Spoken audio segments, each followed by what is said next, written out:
How do we know that Joseph didn't forget God? When he had two boys, he named them in honor of his God. God has done this. In fact, it runs through the entire chapter of Joseph's life. It's on the tip of his tongue. Joseph, you're really something. God did it. What a plan you came up with. God did it. I think if we had someone contemporary now going back, living in that kind of situation, becoming prime minister, we'd probably write a book, From Prisoner to Prime Minister, and How I Did It in 2 short years.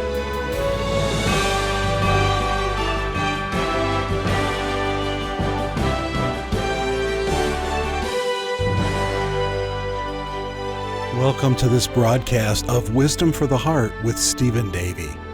We're currently in a series on the life of Joseph. God allowed Joseph to face many tests.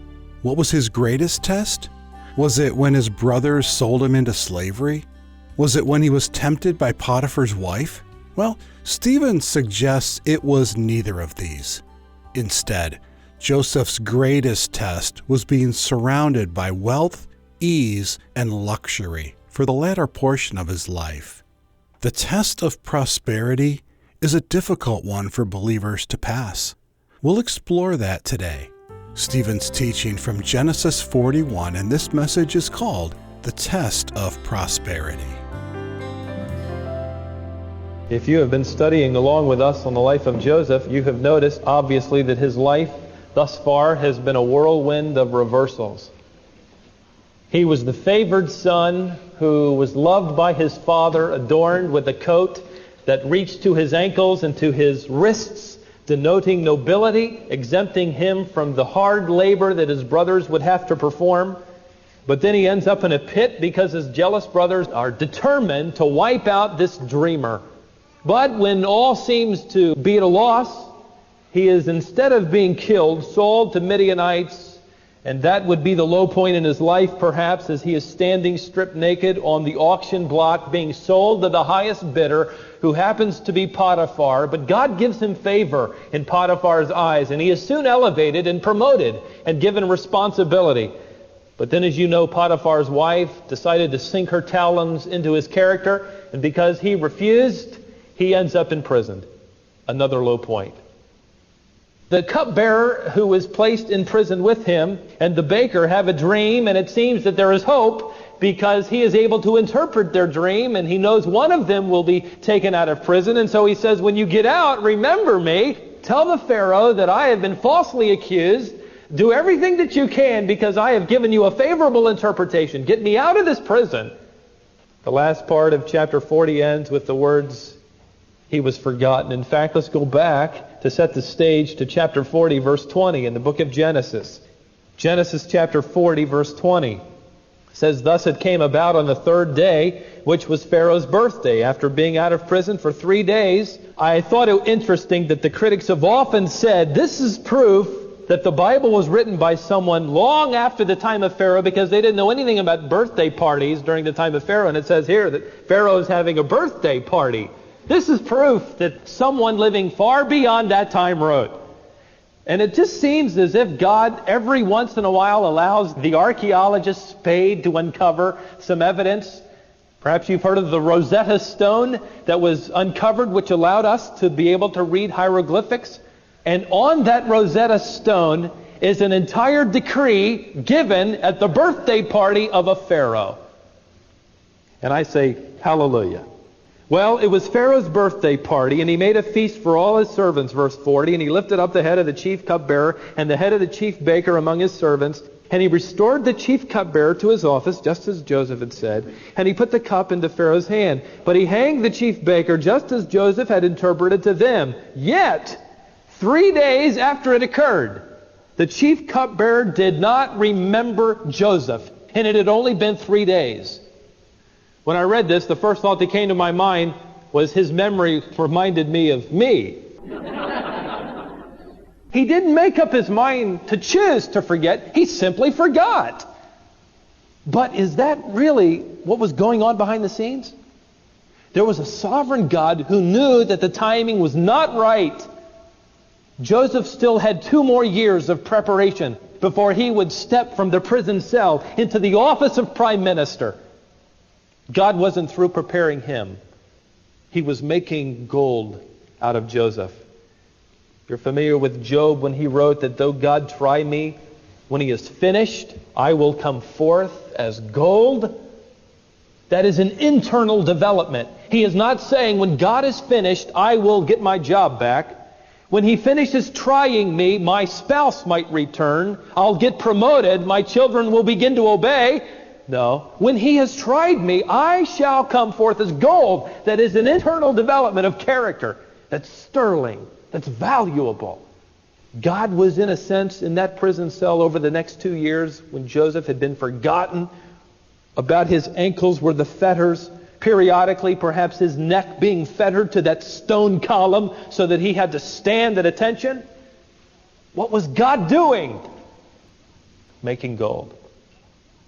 A young soprano was singing in a concert hall, and there was a vast audience, and her range was exquisite, and she was obviously trained, and the composer of the song she was singing was in the audience. And one of his friends leaned over, and he said after she had finished, "What do you think of that?"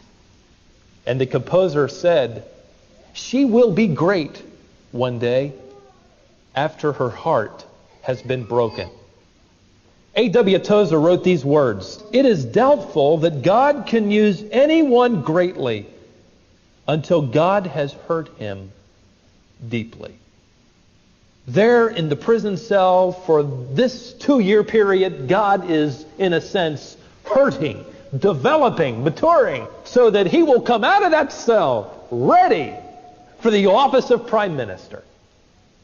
Well, let's note now as we head into chapter 41 all that occurs. Now it happened at the end of 2 full years that Pharaoh had a dream, and behold, he was standing by the Nile, and lo, from the Nile there came up 7 cows, sleek and fat, and they grazed in the marsh grass. And behold, 7 other cows came up after them from the Nile, ugly and gaunt or skinny, and they stood by the other cows on the bank of the Nile.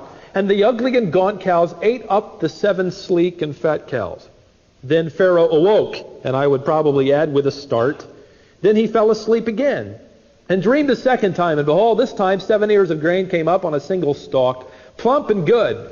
Then behold, 7 ears, thin and scorched by the east wind, sprouted up after them. And the thin ears swallowed up the 7 plump and full ears. Then Pharaoh awoke. Behold, he understood that this was a dream. Now verse 8, and it came about in the morning that his spirit was troubled. So he sent and called for all of the magicians of Egypt and all its wise men. And Pharaoh told them his dreams. You'll note this is a collection of the wisest of the wise. These magicians, by the way, are the same crowd that Moses will do combat with in the book of Exodus. These wise men could be translated well-versed in the writings. That is, these men knew all of the writings of Egypt. They were well-versed in the occult. They had powers that is evidenced especially when Moses fights against them as they give revelation of Satan's power in them. These men were very wise in terms of the underworld. They were well trained in interpreting hard sayings and dreams. If anybody could do it, these men could. In fact, if you read these dreams, you and I could probably make an educated guess. It seems that there are good things happening for 7 years, and then there are going to be bad things happening for 7 years. It seems to almost make simple sense to us. But yet I think God closed their minds because they were not able to tell him. Last part of verse 8. They were not able to interpret the dreams to Pharaoh. Then the chief cupbearer, you remember that character, spoke to Pharaoh saying, I would make mention today of my sins, my offenses. It's in a sense, he is saying, I forgot something, Pharaoh, that may be helpful. He says, Pharaoh, you remember you were furious with your servant, and you put me in confinement in the house of the captain of the bodyguard, both me and the chief baker, and we had a dream on the same night, he and I, and each of us dreamed according to the interpretation of his own dream. Now, in that prison cell, there was a Hebrew youth, a servant of the captain of the bodyguard, and we told him the dreams, and he interpreted our dreams for us. To each one he interpreted according to his own dream, and it came about that just as he interpreted for us, so it happened. And you restored me to my office, but you hanged him. Now, 2 years later, God brings to his mind a remembrance of this Hebrew captive. So verse 14, Pharaoh sent and called for Joseph, and they hurriedly brought him out of the dungeon. Literally, they forced him to run. But he stops, and probably understanding whose presence he will be in, he decides to dress the part. And he shaved himself, and he changed his clothes, and he came to Pharaoh. And Pharaoh said to Joseph, I have had a dream, but no one can interpret it. And I have heard it said about you that when you hear a dream, you can interpret it. Stop. You're Joseph right now. You have spent years in prison because you've been falsely accused. Here is your grand opportunity now. This is, in a sense, your day at court. Now to vindicate yourself. I think my first words would have been, if you'll get me out of prison, I'll do this. Or perhaps if Joseph had been spending that 2-year period in bitterness, determining that once he was released, there would be revenge. That would have been the first thing out of his mouth. But he says these words, it is not in me. In other words, Pharaoh, it's not me. And I want to rush into the courtroom and say, Joseph, just a minute. Sure it is. God's in you. Take some credit here. No credit taken. He says, it's not me, but Elohim. God will give Pharaoh a favorable answer, and I love it because I can just imagine all of the magicians and all of the wise men filling the court of Egypt, and there that grand Pharaoh sits, and Joseph, this little Hebrew captive, says, Elohim will tell you.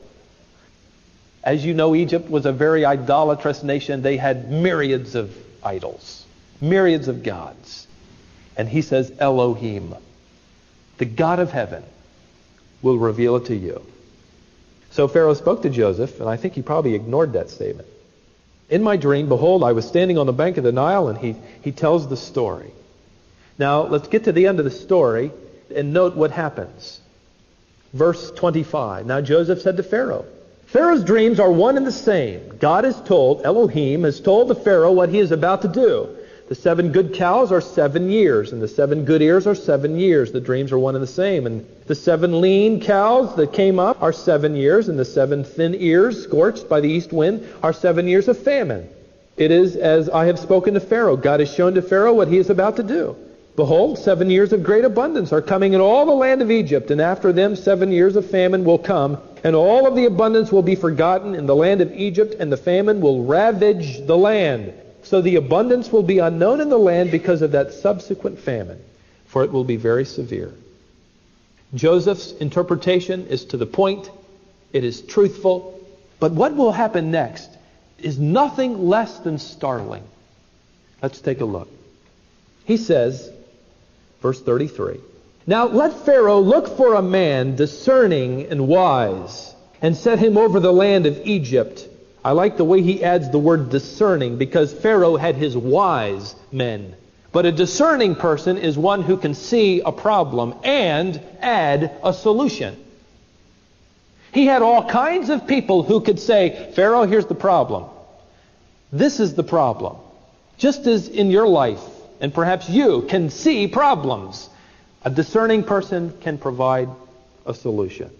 Let Pharaoh take action to appoint overseers in charge of the land. Let him exact 1/5 of the produce of the land of Egypt in the 7 years of abundance. And let them gather all the food of these good years that are coming.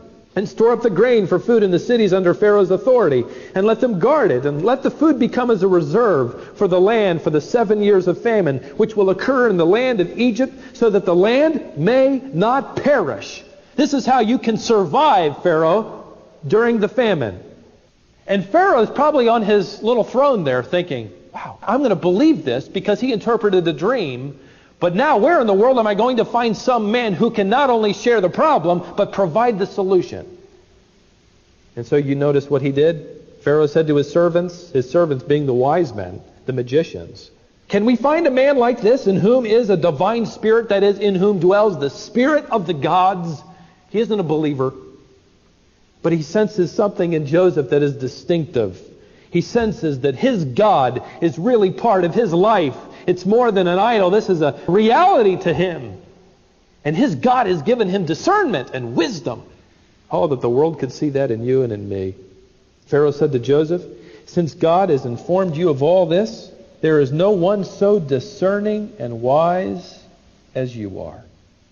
You shall be over my house, and according to your command all my people shall do homage. Only in the throne I will be greater than you." Now, before we enjoy the promotion, let's broaden our imagination a little bit, and let's try to imagine what the rest of the country would think about this. No one would know that God was behind the scenes. And Joseph's plan sounds wonderful to a Pharaoh. It wouldn't sound wonderful to you and me. Joseph has suggested that he tax the people 1/5 of their produce for 7 years. This is a tax increase. And they're going to ask, "Upon what basis, Pharaoh, have you done this?" Yeah, Joseph's prime minister, but I guarantee you he was hated. Now, let's dive into this from rags to riches story. I love it. Pharaoh said to his servants, "Let's find a man," and he says to Joseph, verse 39, "There's nobody like you. Let's put you over the house." Note what he does in verse 41. And Pharaoh said to Joseph, "See, I have set you over all the land of Egypt." Then Pharaoh took off his signet ring from his hand and put it on Joseph's hand. The signet ring was a symbol of power. And he clothed him in garments of fine linen. This was a symbol of his position. This was royalty. He was the second in command over all of Egypt. And I can't help but wonder what Joseph thought, because just a few hours ago he was scraping food from a tin plate, his feet shackled, and now his feet are perhaps looked after by the best physicians. His prison garb is taken off and he's dressed in fine clothing. His calloused hands from prison yard work is now adorned with the signet ring of the Pharaoh. This is his day. He will now ride in a chariot, a gift of the Pharaoh, and before him will be the slaves who run before it saying, "Iske, Iske, bow down." Here comes Joseph. There's Joseph riding along. There isn't anybody in this room that wouldn't enjoy being prime minister of Egypt. Every one of us would love in our flesh to be unaccountable to anybody, never asking for time off, vacation pay, a raise, never being told to do another job for the rest of your life. You answer to no one. Everybody answers to you. You are on top. But yet, ladies and gentlemen, I really believe that if you were able to ask Joseph, "Joseph, what was the greatest test that you faced?" I believe the greatest test he faced was prosperity. The position that he now had, the authority that was now in his office. Why is it that prosperity is a tremendous test? A test that you and I face living in our culture today. In a give me type of culture that is always after more. What is it about our natures that can't handle the pampering, and yet we want it? What is it about our flesh, our relationship with Christ, that can't handle when we're really on top, unaccountable? Why does God not want that? Let me give you 2 reasons why prosperity is such a great test. First of all, prosperity tends to eliminate faith. Prosperity tends to eliminate faith. Turn ahead to the book of Deuteronomy, chapter 8. This was the warning to the children of Israel. It's something that you and I must remind ourselves of. He says in verse 11 of chapter 8, "Beware," write that in, underline that, "beware, lest you forget the Lord your God by not keeping his commandments and his ordinances." The children of Israel now are on the edge of the land. If they had not disobeyed, they would have entered. And he gives this warning. Lest, verse 12, when you have eaten and are satisfied and have built good houses and lived in them, and when your herds and your flocks multiply, and your silver and gold multiplies, and all that you have multiplies, then your heart becomes proud, and you forget the Lord your God. Verse 15, he led you through the great and terrible wilderness with its fiery serpents and scorpions and thirsty ground where there was no water. He brought water for you out of the rock of flint. In the wilderness he fed you manna, which your fathers did not know, that he might humble you, that he might test you to do good for you in the end. Otherwise, you may say in your heart, my power and the strength of my hand made me this wealth. But you shall remember the Lord your God, for it is He who is giving you power to make wealth. Powerful words. It seems that when you and I are in need, we remember God. We go to Him more in prayer. Lord, how are we going to make this payment? Give us wisdom. There is something precious about adversity. Why? Because it engenders faith in God. It allows us not to forget Him. It would be hard to forget God. We're looking for the miracles. We're watching His hand. It's primitive. We're at the beginning. But beware. Beware the prosperity. Beware of the advancement. In our individual lives, when you and I prosper, we tend to forget God. The second reason is that the elimination of faith weakens character. Prosperity tends to eliminate faith. When faith is eliminated, our character is weakened. You see, it is the hard time that develops the iron in the blood, the toughness of moral character. What is the result of an attitude that says, I don't need anything. I have everything. God has prospered.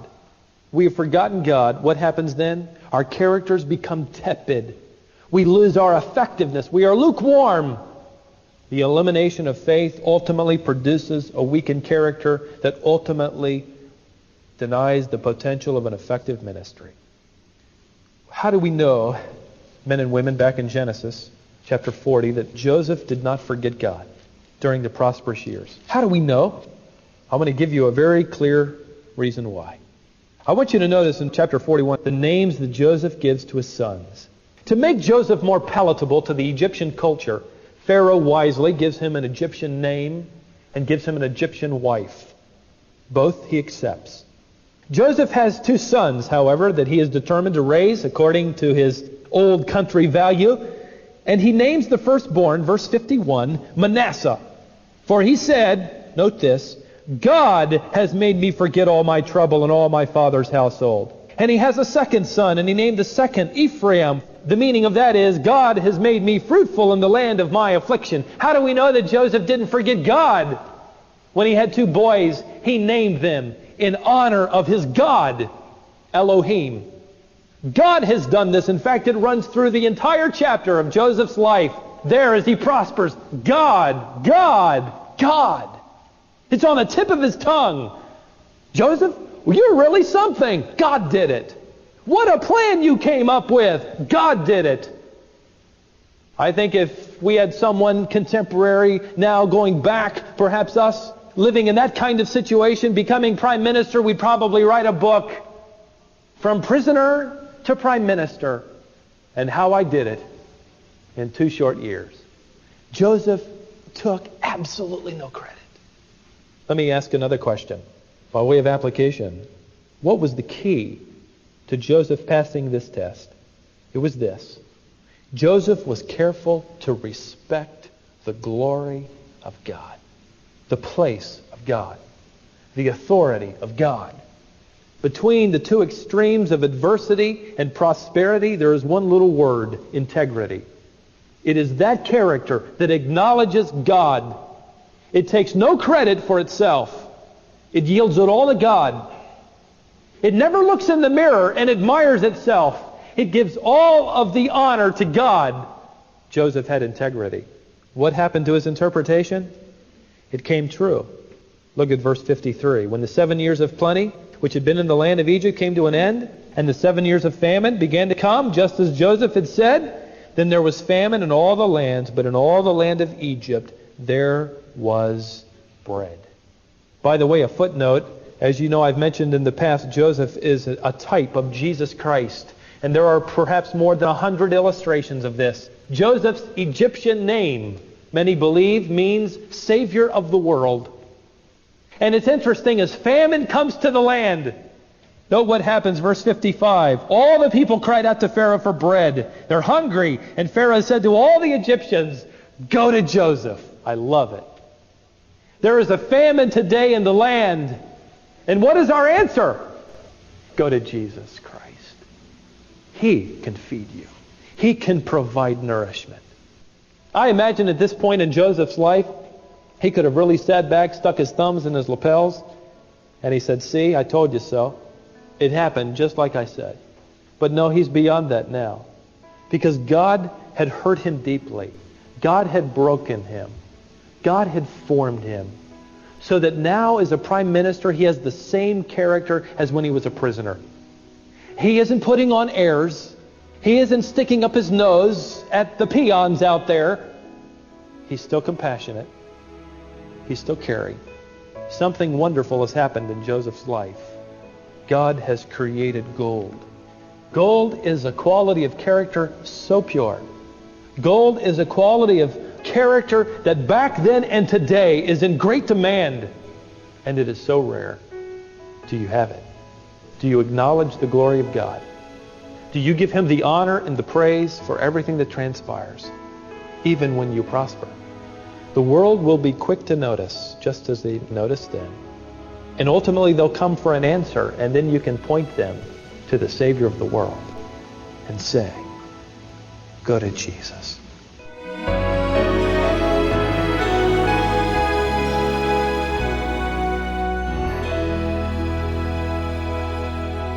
Thanks for joining us today here on Wisdom for the Heart.